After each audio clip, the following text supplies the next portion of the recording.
reading The Future You. The future does have a name, and its name is hope. Feeling hopeful does not mean to be optimistically naive and to ignore the tragedy that humanity is facing. Hope is the virtue of a heart that does not lock itself into darkness, that does not dwell on the past, does not simply get by in the present, but is able to see a tomorrow. Hope is the door that opens into the future. Hope is a humble, hidden seed of life that, with time, will develop into a large tree. It is like some invisible yeast that allows the whole dough to grow, that brings the flavor to all aspects of life. And it can do so much because a tiny flicker of a light that feeds on hope is enough to shatter the shield of darkness. A single individual is enough for hope to exist, and that individual can be you. And then there will be another you, and another you, and it turns into an us. And so, does hope again when we have an us? No. Hope begins with one you. When there is an us, there begins a revolution. The revolution of tenderness. And what is tenderness? It is the love that comes close and becomes real. It is a movement that starts from our heart and reaches our eyes and our ears and our hands. Tenderness means to use our eyes to see the other, our ears to hear the other, to listen to the children, the poor, and those who are afraid of the future. To listen also to the silent cry of our common home, of our sick and polluted earth. Tenderness means to use our hands and our heart to comfort the other, to take care of those who are in need. And we all have great curiosity about our gifts, and we all long to find the Samaritan's chore to give our gifts in service.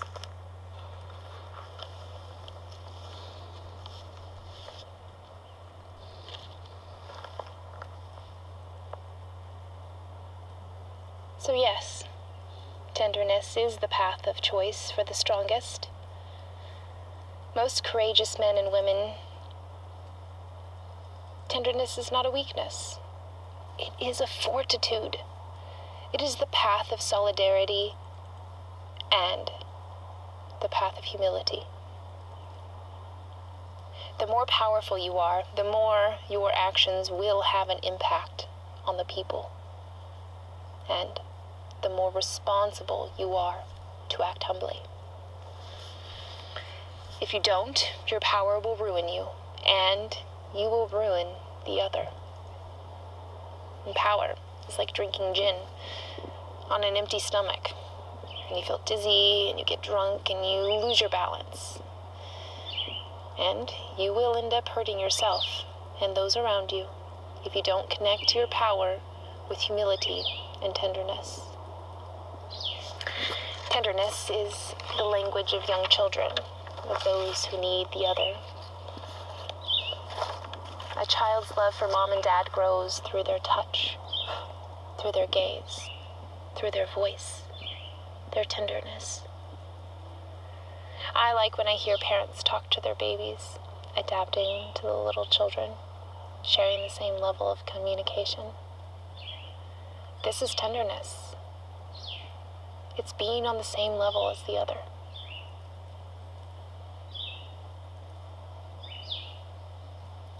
God himself descended into Jesus to be on our level.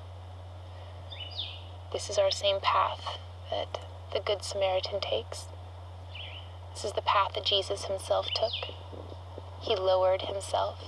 He lived his entire human existence practicing the real, concrete language of love. Through humility and concrete love, on the other hand, it is the power that is highest. And the strongest one among us becomes in service as a force for good.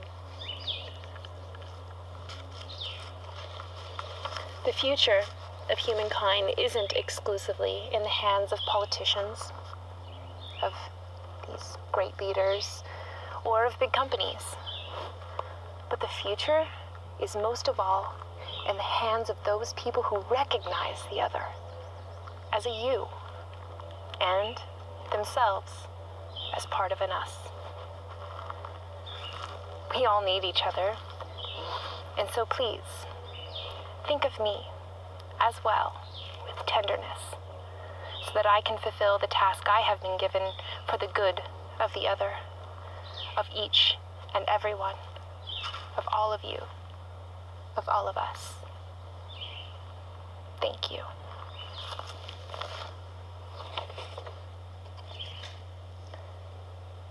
There is a parable that Jesus told to help us understand the difference between those who rather not be bothered with the other and those who take care of the other. The story is of the Good Samaritan. When asked, "Who is my neighbor? Who shall I take care of?" there was told a story of a man who had been assaulted, robbed, beaten, and abandoned along a dirt road. Upon seeing him, a priest and a Levite, two very influential people of the time, walked past him without stopping to help. After a while, a Samaritan, a very much despised ethnicity at the time, walked by. Seeing the injured man lying on the ground, he did not ignore him as if he weren't even there. Instead, he felt compassion for this man, which compelled him to act in a very concrete manner. He poured oil and wine on the wounds of the helpless man, brought him to a hostel, and paid out of his pocket for him to be assisted. And the story of the Good Samaritan is a story of today's humanity. People's paths are riddled with suffering, as everything is centered around money and things instead of people. And often there is this habit by people who call themselves respectable of not taking care of the others, thus leaving behind thousands of human beings and entire populations all on the side of the road. Fortunately, there are also those who are creating a new world by taking care of the other, even out of their own pockets.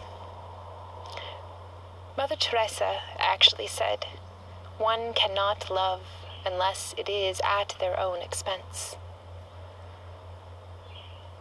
People do not value what is without cost.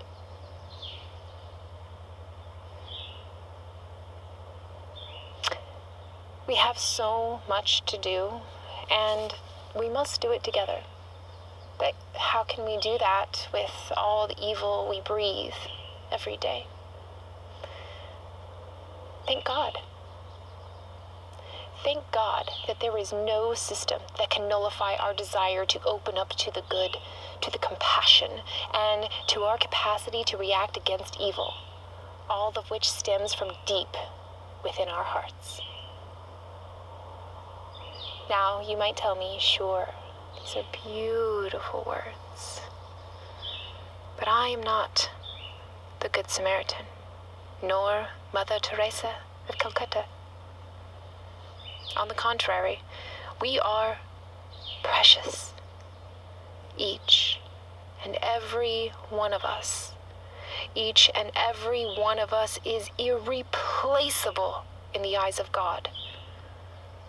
Through the darkness of today's conflicts, each and every one of us can become a bright candle, a reminder that light will overcome darkness and never the other way around.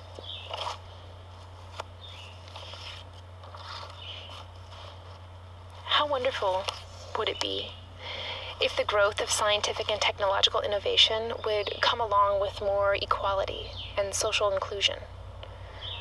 How wonderful would it be, while we discover faraway planets, to discover the needs of the brothers and sisters orbiting around us? How wonderful it would be if solidarity, this beautiful and at times inconvenient word, were not simply reduced to social work and became instead the default attitude in the political, economic, and scientific choices, as well as the relationships among individuals, peoples, and whole countries. Only by educating people to a true solidarity will we be able to overcome the culture of waste, which doesn't concern only food and goods, but first and foremost, the people who are cast aside by our techno-economic systems, which without even realizing it, are now putting products at their core instead of people. Solidarity is a term that many wish to erase from the dictionary. Solidarity, however, is not an automatic mechanism. It cannot be programmed or controlled. It is a free response, born from the heart of each and every one. Yes, a free response. When one realizes that life, even in the middle of so many contradictions, is a gift, that love is the source and the meaning of life, how can they withhold their urge to do good for another fellow human being? In order to do good, we need memory. We need courage. We need creativity. And yes, love does require a creative, concrete, and ingenious attitude. Good intentions and conventional formulas so often used to appease our conscience are not enough. Let us help each other all together to remember that the other is not a statistic or a number. It's not static. The other has a face. The you is always a real presence, a person to take care of.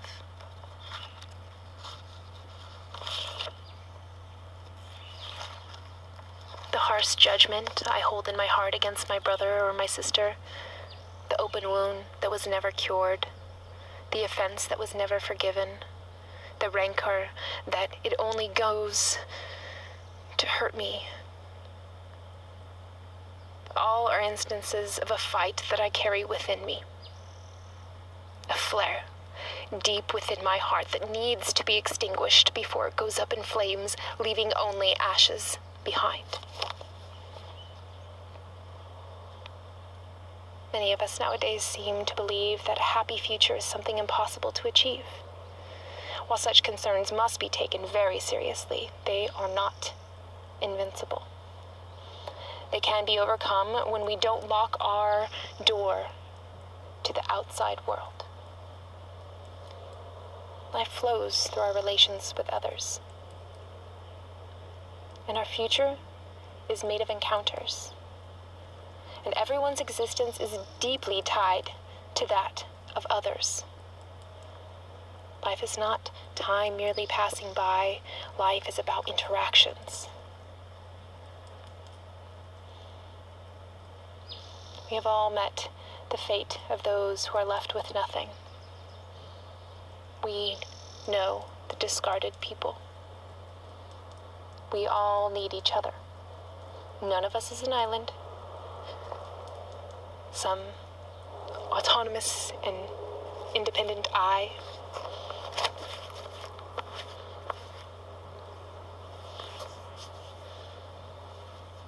We can only build the future by standing together, including everyone. And we don't think about it often, but everything is connected. And we need to restore our connections to a healthy state. Happiness can only be discovered as a gift of harmony between the whole and each single component. Even science points to an understanding of reality as place where every element connects and interacts with everything else.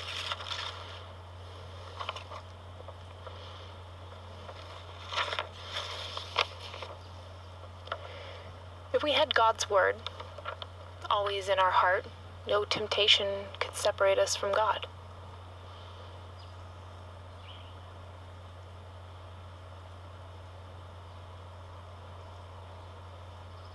We would never grow tired of drawing from the well of the Father's mercy and bring it into the world. God's mercy is forever. It never ends. It never runs out. It never gives up when faced with closed doors, and it never tires. It brings healing to our lives, that we may protect the world and not prey on it, that we may sow beauty, not pollution and destruction. When we have reached the lowest point of our misery, in our weakness, the risen Christ gives us the strength to rise again, to vanquish the darkness of sin and death, and grant peace to our days. When we give young people the ability to dream, to take risks for bigger tasks, and all the things that God dreams for us, we are called to walk together in the conviction that the future also depends on the encounter of religions and cultures. Let's promote friendship and respect between men and women of differences in religion, traditions, all in order to build a world of peace. We can look with new eyes and a new heart at every event of our lives, even the most negative ones. So let us meditate with wonder and gratitude on the great mystery of the Lord's resurrection. Yes, we are sure of it. Christ indeed, from death, is risen.